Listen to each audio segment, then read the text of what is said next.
Early in the morning, Seattle. Sun came out like about 5 this morning.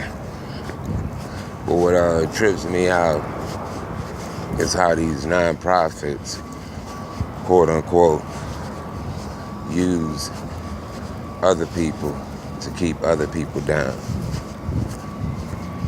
If you don't join them, then you're considered like an enemy.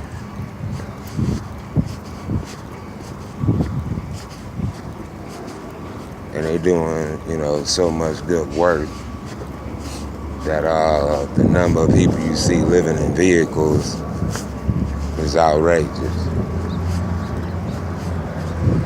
To the point where it's common. But they doing all of this work. And to get any auto service around here, you might get some service, but it's so expensive. And then you got parts and labor. I mean, if you're in a place where you have a large majority of people living in their vehicles, no public bathrooms, no public showers, they don't hand out meals, they hand out more or less like snacks, Even if you gave it to a child would be asking for more. Like, this it? A lot of times they feed you any kind of way, under a bridge, out in public, handing you bag lunches as if they're changing your life, giving you promises, and yet and still people treat it like that's legal. Like, this is how, we normally treat other adults.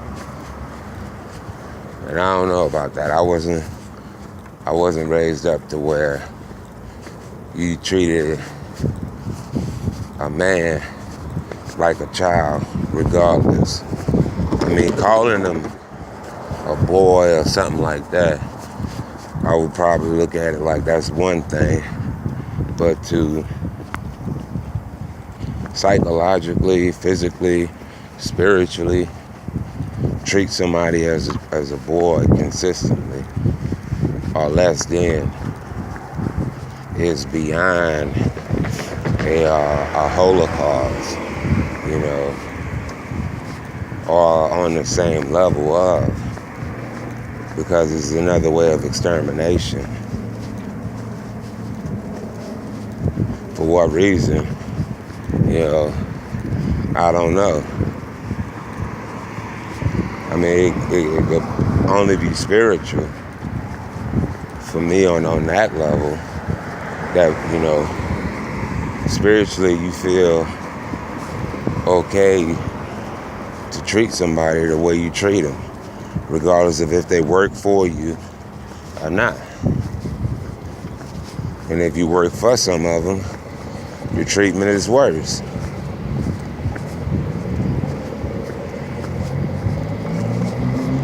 So,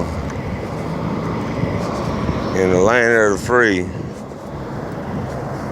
we still have to go to the slave market to get work. You have to compete to keep work. And while you're doing all of this, you're overlooking the condition that both of y'all are living in. Food for thought. Praying for you, hopefully you praying for me.